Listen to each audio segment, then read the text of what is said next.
بسم اللہ الرحمن الرحیم۔ لاکھوں کروڑوں درود و سلام آپ صلی اللہ علیہ وسلم کی ذات پر۔ السلام علیکم۔ اسلام میں عورت کو شوہر کی مکمل فرما برداری کا حکم دیا گیا ہے۔ اگر شوہر بیوی کو کسی بات سے منع کر دے تو بیوی پر اس کی بات کا ماننا لازم ہے۔ حدیث میں تو یوں تک آیا ہے کہ اگر اللہ تعالیٰ کے سوا کسی کو سجدہ روا ہوتا تو عورت کو حکم ہوتا کہ وہ اپنے شوہر کو سجدہ کرے، اور شوہر کے لیے یہ جائز نہیں ہے کہ وہ بیوی کو اس کی والدین سے ملنے سے روک دے اور قطع تعلق کر دے۔ شوہر کو چاہیے کہ بیوی کو حسب ضرورت جب موقع ہو اس کے والدین کے پاس ملنے کے لیے بھیج دیا کریں۔ ازدواجی زندگی پرسکون اور خوشگوار بنانے کے لیے ضروری ہے کہ میاں بیوی ایک دوسرے کے حقوق ادا کریں۔ نبی کریم صلی اللہ علیہ وسلم نے شوہر کو اپنی اہلیہ کے ساتھ حسن سلوک کی تلقین فرمائی ہے۔ چنانچہ ارشاد نبوی ہے، تم میں سے بہتر وہ شخص ہے جو اپنی بیوی کے ساتھ اچھا ہو۔ دوسری جانب بیوی کو بھی اپنے شوہر کی اطاعت اور فرما برداری کا حکم دیا۔ ارشاد نبوی ہے، بالفرض اگر میں کسی کو کسی کے سامنے سجدہ کرنے کا حکم دیتا تو بیوی سے کہتا کہ وہ اپنے شوہر کو سجدہ کرے۔ اسی اطاعت شرعی کا ایک نمونہ یہ ہے کہ جب شوہر بیوی کو اپنا طبی تقاضا پورا کرنے کے لیے بلائے تو بیوی انکار نہ کرے۔ اس سلسلے میں حدیث مبارکہ میں واضح تعلیمات موجود ہیں۔ اس کی بیوی کو چاہیے کہ ماضی کی تلخ یادوں کو بلا دے اور ایک دوسرے کو دل سے معاف کریں، خوش و خرم زندگی گزاریں۔ بیوی کا شوہر سے دور رہنا، اس کا کہنا نہ ماننا اور اچھے سلوک نہ کرنا، بلا اجازت گھر سے چلے جانا اور جو رشتہ دار اس کے شوہر کی تذلیل کرے ان سے کثرت سے ملنا شرعاً درست نہیں۔ بیوہ پر لازم ہے کہ وہ شوہر کے حقوق ادا کرنے اور اس کی بات ماننے میں کوتاہی نہ کرے۔ نیز مرد کو چاہیے کہ اس کا سسرال اسی کے شہر میں ہے تو ہفتے میں کم از کم ایک مرتبہ بیوی کو والدین سے ملاقات کی اجازت دے اور باقی محرم رشتہ داروں، بہن بھائیوں، چچا پھپھی، ماموں اور خالاؤں سے مناسب وقفے کے بعد ملاقات کرنے دے، اور بیوی کے حقوق کی ادائیگی کے ساتھ اللہ تعالیٰ سے اپنی اہلیہ اور بچوں کے لیے دعائیں بھی کیا کریں۔ اور جن رشتہ داروں سے مرد بیوی کو منع کرتا ہے، اگر وہ بیوی کے غیر محرم ہیں تو مرد کو منع کرنے کا حق ہے۔ اور جو بیوی شوہر کی بات نہیں مانتی یا شوہر بیوی کی بات نہیں مانتا، کوئی بھی مسئلہ ہے، اس دور میں پیار محبت بہت کم ہو چکا ہے، میں آپ کو ایک ایسا وظیفہ بتانے جا رہا ہوں۔ اگر آپ میں پیار محبت بنا رہے گا اور جو شخص آپ کی بات نہیں مانتا وہ آپ کی ہر بات مانے گا، پورے گھر میں آپ کی کوئی بھی بات نہیں سنتا، آپ کو کچھ نہیں سمجھتا، اس وظیفے کو کرنے کے بعد صرف آپ نے مٹھی بند کر کے 3 الفاظ پڑھنے ہیں اور اس شخص پر پھونک مار دینی ہے جس کی وجہ سے آپ کا کوئی کام اٹکا ہوا ہے، جو آپ کی بات نہیں سنتا۔ مطلب یہ کہ ہر وہ شخص جس کی وجہ سے آپ کو کوئی مشکلات پیش آ رہی ہیں، آپ کا کوئی کام اٹکا ہوا ہے اس شخص کی وجہ سے، تو اس عمل کو کرنے کے بعد ہر کوئی آپ کی بات مانے گا۔ اگر آپ کم درجے پر ملازمت کرتے ہیں، آپ کے بہت سے اچھے تعلقات بن جائیں گے۔ آپ اس شخص پر پھونک ماریں گے جو آپ کا مالک ہے یا آپ کا ٹھیکیدار ہے، جہاں آپ مزدوری کرتے ہیں یا آپ جاب کرتے ہیں۔ اس عمل کے بعد آپ کے انشاءاللہ تمام مسئلے مسائل دور ہو جائیں گے۔ تو پیارے بھائیوں بہنوں، آپ نے یہ وظیفہ کرنا ہے۔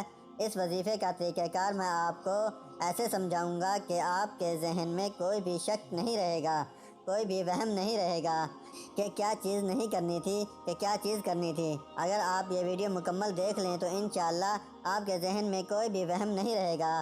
تو سب سے پہلے آپ نے وضو کرنا ہے اور پاک صاف ہونا ہے، کیونکہ پاک صاف ہو کر جب خدا کے سامنے بندہ جھکتا ہے تو اللہ تعالیٰ کو یہ بہت پسند ہے۔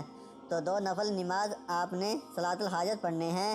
اس کی کیا ترتیب ہے؟ بہت آسان طریقہ ہے، وہ میں آپ کو بتاؤں گا۔ اس طریقے سے آپ نے کرنا ہے، آپ نے وضو کر کے مصلی کے اوپر بیٹھ گئے ہو تو آپ نے اعوذ باللہ من الشیطان الرجیم بسم اللہ الرحمن الرحیم پڑھ لینا ہے۔ پھر آپ نے نیت کرنی ہے، اور جس مقصد کے لیے یہ نفل پڑھ رہے ہو یا پڑھ رہی ہو، عورت مرد کوئی بھی اس وظیفے کو کر سکتا ہے، اور پھر آپ نے کہنا ہے 2 رکعت نماز نفل صلاۃ الحاجت پڑھتا ہوں یا پڑھتی ہوں، اللہ کے واسطے منہ میرا قبلہ رخ کی طرف، اللہ اکبر، بس آپ اتنا کہہ دیں، یہ آپ کی نیت ہو جائے گی۔ پھر آپ نے سارا طریقہ نماز والا کرنا ہے، لیکن آپ نے ایک چیز کا خیال رکھنا ہے کہ پہلی رکعت میں آپ نے سورۃ اخلاص پڑھنی ہے اس کے بعد اگلی رکعت میں آپ نے اگلی صورت پڑھنی ہے۔ پہلی صورت میں آپ نے یہی پڑھنی ہے جو میں نے آپ کو بتائی ہے، کیونکہ جو ترتیب بتا رہا ہوں اس ترتیب سے آپ نے کرنا ہے، تو انشاءاللہ پھر آپ کے بہت جلدی مسائل حل ہو جائیں گے جو آپ کے مسئلے ہیں۔ اور پھر میں آپ کو بتاؤں گا کہ کیسے آپ نے دعا مانگنی ہے۔ اس ترتیب سے آپ نے 2 نفل پڑھ لینے ہیں۔ جب آپ نے سلام پھیرنا ہے تو سب سے پہلے آپ نے 3 مرتبہ کلمہ پڑھنا ہے، لا الہ الا اللہ محمد الرسول اللہ، کیونکہ اللہ تعالیٰ نے فرمایا کہ یہ افضل الذکر ہے۔ تو آپ نے 3 مرتبہ کلمہ پڑھنا ہے، اور کلمہ پڑھنا کیسے ہے یہ بھی آپ یاد رکھیں۔ آپ نے کلمہ اتنی آواز میں پڑھنا ہے آپ کے کانوں میں آواز آئے، آہستہ آہستہ، مثال کے طور پر اتنا اونچا بھی نہیں پڑھنا کہ ساتھ بیٹھنے والے کہیں کہ یہ کیا کر رہا ہے، لیکن اتنا دھیما بھی نہیں پڑھنا کہ آپ بالکل ہی دل میں پڑھیں۔ اب آپ نے ہلکا ہلکا پڑھنا ہے، آپ کو ہلکا ہلکا سنائی بھی دے۔ پھر آپ نے درود شریف پڑھنا ہے، نماز والا درود پاک پڑھ لیں، 3 مرتبہ صرف 3 مرتبہ پڑھیں، اور اپنا دایاں ہاتھ آپ نے آگے کر لینا ہے۔ آپ نے شہادت والی انگلی سے شروع کرنا ہے، آپ نے پڑھنا ہے اور پھر انگلی بند کر لینی ہے۔ پھر آپ نے پڑھنا ہے صاد قاف صاد۔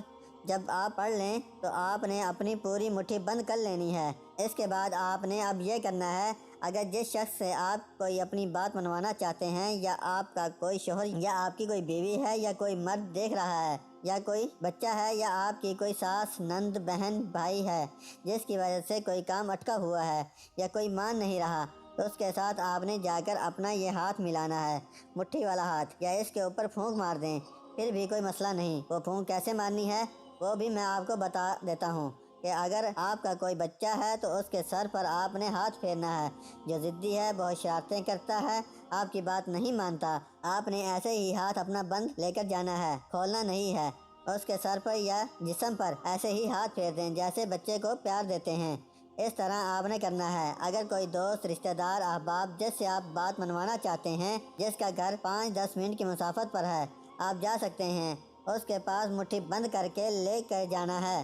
اگر اس شخص کی وجہ سے کوئی آپ کا کام اٹکا ہوا ہے تو آپ جا سکتے ہیں، لیکن مٹھی بند کر کے جانا ہے۔ ہاتھ اگر آپ اس کے ساتھ نہیں ملا سکتے تو وہ خواہ کوئی بھی شخص ہے جس سے آپ نے اپنا کام نکلوانا ہے، جو آپ کی بات نہیں مان رہا، آپ اس کے اوپر پھونک ماریں گے، لیکن بچے کے اوپر آپ نے ضرور ہاتھ پھیریں گے، کیونکہ بچے کے اوپر ممکن ہے بچہ وہ معیوب نہیں سمجھے گا کہ یہ میرے ساتھ کیا ہو رہا ہے۔ کوئی بڑا فرد ہوگا تو وہ اس چیز کو معیوب سمجھے گا، لیکن آپ نے بچے کے اوپر ہاتھ صرف پھیرنا ہے۔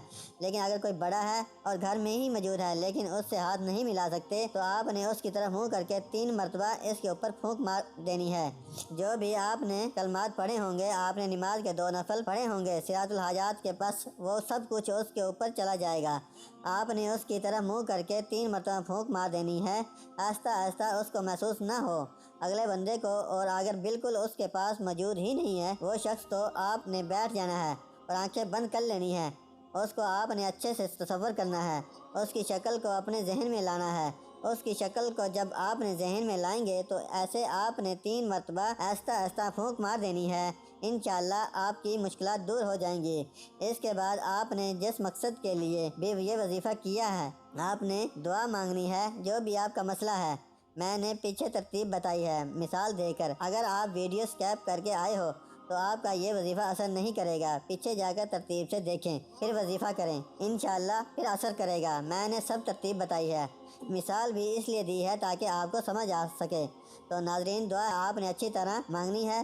دعا میں یہ کہنا ہے کہ یا اللہ، جو میرا کام اٹکا ہوا ہے، جو میرا کام نہیں ہو رہا، جو میرا کام جس کی وجہ سے نہیں ہو رہا، جو کام میرا رکا ہوا ہے، جس کام میں میری بندش ہے، یا اللہ اس شخص کے دل میں رحم پیدا کر جس شخص کی وجہ سے کام اٹکا ہوا ہے۔ اب وہ آپ کو پتہ ہے کہ کوئی آپ کا کام اٹکا ہوا ہے جس شخص کی وجہ سے نہیں ہو رہا، جو شخص آپ کی رکاوٹ بنا ہوا ہے، کوئی بھی ہو سکتا ہے، آپ نے اپنے حساب سے دعا مانگنی ہے۔